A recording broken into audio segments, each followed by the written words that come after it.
হযরত বেলাল রাদিয়াল্লাহু হাবশা দেশের লোক ছিলেন, অর্থাৎ কালো দেশের লোক ছিলেন।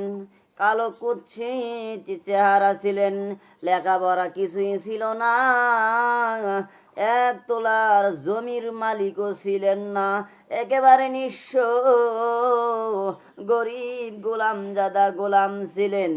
এ বেলাল হাবশী রাদিয়াল্লাহু আনহু আল্লাহর হাবিবের মসজিদের মুয়াজ্জিন ছিলেন।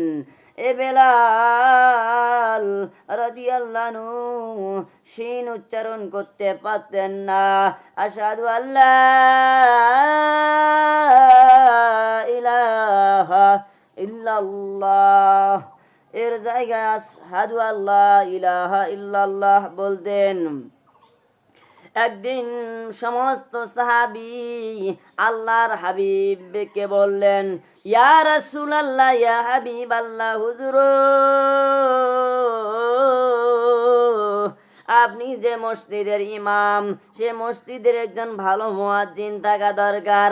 আল্লাহর হাবিবের দিল মোবারক চায় না যে মুয়াজ্জিন, যে বেলালকে বদলে অন্য মুয়াজ্জিন দেওয়া হোক। তবুও পরামর্শক্রমে নতুন মুয়াজ্জিন ঠিক করা হলো। বাবারে, আল্লাহর হাবিব ঈশার নামাজের পর হযরত বেলাল রাদিয়াল্লাহু আনহুকে ডেকে বললেন, ও বেলাল, আগামী দিন ফজরের আর আজান তুমি দিতে পারবে না, নতুন মুয়াজ্জিন আজান দিবে। হযরত বেলাল রাদিয়াল্লাহু আনহু এ কথা শোনার পর বেলাল রাদিয়াল্লাহু আনহুর আর চোখে ঘুম নাই। তিনি মসজিদে এক কোনায় গিয়া সিজদায় পড়ে মাওলার দরবারে কান্দেন আর বলেন, মাবুদ গো,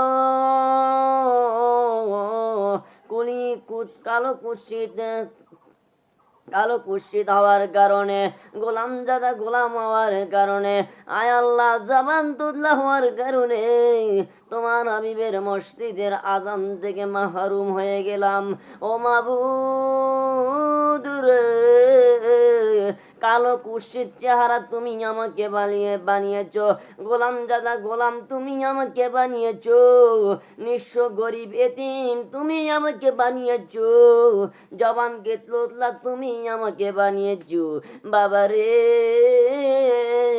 বেলাল রাদিয়াল্লাহু আনহু এর কান্দরে মাওলার আরশ গরম হইয়া যায়। সুবহানাল্লাহ। ফজরের নামাজ আদায় করবেন, কিন্তু ঘন্টার পর ঘন্টা যায়, পূর্ব আকাশ পরিষ্কার হয় না। আল্লাহর হাবিব চিন্তিত হয়ে পড়লেন। ইতোমধ্যে হযরত জিবরাইল আলাইহিস সালাতু ওয়াস সালাম আল্লাহর হাবিবের কাছে এসে হাজির। জিবরাইল আলাইহিস সালাতু ওয়াস সালাম বললেন, ইয়া রাসূলুল্লাহ, ইয়া হাবিবাল্লাহ, হুজুর, আপনার মসজিদে আজকে কেন আজান হলো না? আল্লাহর হাবিব বললেন, ও ভাই জিবরাইল, কি বলো, আজ তো মসজিদে সুন্দর সুরে সুন্দর লাহানে আজান হয়েছে। সুবহানাল্লাহ।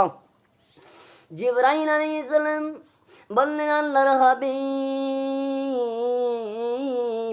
আল্লাহি বিল্লাহি, আল্লাহি বিল্লাহি, আল্লাহি বিল্লাহি তাল্লাহি, আমি জিবরাইল আল্লাহর কসম করে বলি, প্রত্যেক দিন আপনার মসজিদের আজান মাওলার আরশ থেকে শোনা যায় এবং ফেরেশতারা সে আজানের জবাব দেন। সুবহানাল্লাহ। কিন্তু আজ আপনার মসজিদের আজান মাওলার দরবারে, মাওলার আরশে পৌঁছেনি। তাড়াতাড়ি বেলালকে ডেকে আজান দেওয়ার নসেদ, কিয়ামত পর্যন্ত আর দুনিয়াতে ফজর হবে না। বাজারে আজান তো সে আজানই আছে, কিন্তু বেলালের সে বেলালি কণ্ঠ আর দুনিয়ার জমিনে নাই। বাবারে, দুনিয়ার দিক দিয়ে বেলাল রাদিয়াল্লাহু আনহু কিছুই ছিল না, কিন্তু মাওলার দরবারে এত সম্মানিত কেন হলেন? বেলালের মধ্যে আল্লাহর তাকওয়া ছিল, আল্লাহর বোঝ ছিল, আল্লাহর ভয় ছিল, আল্লাহর মহব্বত ছিল, এজন্য তিনি মাওলার কাছে সম্মানিত। সুবহানাল্লাহ। আর অপরপক্ষে আবু জাহেল দুনিয়ার দিক দিয়ে এত বড় পণ্ডিত, এত বড় বুদ্ধিমান, এত বড় জমিদারি, টাকা পয়সা, বাড়ি গাড়ির কোনো কিছুই অভাব ছিল না, কিন্তু আবু জেহেল মাওলার দরবারে জাহেল বা মূর্খ হওয়ার কারণ তার মধ্যে আল্লাহর ভয় ছিল না, আল্লাহর দিন ছিল না, আল্লাহর মহব্বত ছিল না, তার মধ্যে ইমান ছিল না। বাবারে, এখন নিজের বিচার নিজেই করে কিয়ামত পর্যন্ত যত মানুষ আবু জাহাল মার্কা হবে, দুনিয়ার দিক দিয়ে বিরাট বৈজ্ঞানিক, ডাক্তার, ইঞ্জিনিয়ার হবে, কিন্তু দিনের বুঝ থাকবে না, তাকওয়া থাকবে না, ওই মানুষগুলো মাওলার কাছে আবু জাহেল বা মূর্খ। নাউজুবিল্লাহ। কারণ আল্লাহ তাআলা রাব্বুল আলামিন ফরমান, উলাইকা হুম শাররুল বারিয়া, ওই মানুষগুলো আমি মাওলার কাছে শ্রীগাল, কুকুর, শুকুরের চাইতেও নিকৃষ্ট, খারাপ, যাদের মধ্যে আল্লাহর ভয় থাকবে না, আল্লাহর তাকওয়া থাকবে না। এজন্য বাজান, দুনিয়াবি দিক দিয়ে যদিও বিলাল রাদিয়াল্লাহু আনহুর কিছুই ছিল না, কিন্তু মাওলার মহব্বত ছিল, মাওলার ভয় ছিল, মাওলার ইমান মহব্বত ছিল। কিন্তু আবু জেহেলের মধ্যে আল্লাহর ভয় ছিল না, আল্লাহর ইমান ছিল না, আল্লাহর মহব্বত ছিল না। এজন্য বাজান, বিলাল রাদিয়াল্লাহু দুনিয়ায় থাকতে বাজান জান্নাতের সার্টিফিকেট পেয়েছে। বিশ্বনবী যখন মেরাজের রজনীতে আল্লাহ রাব্বুল আলামিনের আরশে আজিমে পা রাখবেন, এমন সময় কে যেন আল্লাহর বাড়ির আশেপাশে পাঁচারি করে হাঁটতেছেন, পায়চারি করে হাঁটতেছেন। বিশ্বনবী বললেন, কে গো তুমি পাঁচারি করে হাঁটু? হযরত বেলাল রাদিয়াল্লাহু কে দেখতেছেন আল্লাহর বাড়ির সামনে হাঁটাহাঁটি চলাফেরা করতেছি।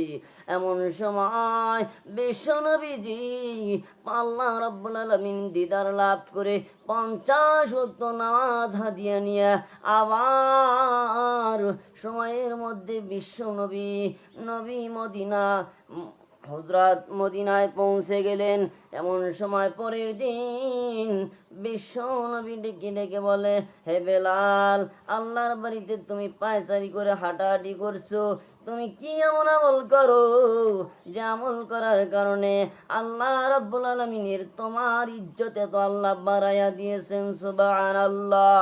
হযরত বেলাল রাদিয়াল্লাহু চোখের কান্নায়, অশ্রুতে চোখের কান্না ভিজিয়ে গেল। হযরত বেলাল রাদিয়াল্লাহু বললেন, ইয়া রাসূলুল্লাহ, ইয়া হাবিবাল্লাহ, হুজুর, আমার কোনো তেমন আমল নাই, আমি তো আমল করি না, আমি একটা শুধু আমল করি, আমার যখন অজু ছুটে যাইত সঙ্গে সঙ্গে আমি সব সময় অজু করে থাকতাম এবং মসজিদে গিয়ে 2 রাকাত তাহিয়াতুল ওযুর নামাজ আদায় করতাম। আল্লাহর নবী বলেন, এ বেলাল, এই আমলটা তোমার আল্লাহর দরবারে সবচাইতে পছন্দনীয় হয়েছে। সুবহানাল্লাহ। এজন্য আমি নবীকে মেরাজের রজনীতে চলে যাওয়ার আগেই আল্লাহ রাব্বুল আলামিন তোমাকে মেরাজের রাত্রিতে আল্লাহ আগেই কবুল করেছেন। সুবহানাল্লাহ। এজন্য বন্ধু, আল্লাহ রাব্বুল আলামিন বলেন, ইন্নামা আকরামাকুম ইনদাল্লাহি আতাকাকুম, আমি মাওলার দরবারে সম্মানিত ওই ব্যক্তি যার মধ্যে আল্লাহর ভয় থাকবে, তাকওয়া থাকবে। আল্লাহ তুমি আমাদেরকে কবুল করাও, আল্লাহ তুমি আমাদেরকে ঈমান তাকওয়া দান করো, আল্লাহ আমাদেরকে পরহেজগারিতা দান করো। জোরে জোরে বলেন আমিন। সম্মানিত মহাতারাম হাজরিন, আমার এই ইউটিউব চ্যানেলটি ভালো লাগলে আপনারা অবশ্যই শেয়ার, লাইক, কমেন্ট এবং সাবস্ক্রাইব করবেন এবং নতুন নতুন ভিডিও যেন আমি আপনাদের উপহার দিতে পারি। আসসালামু আলাইকুম ওয়া রাহমাতুল্লাহি ওয়া বারাকাতুহু।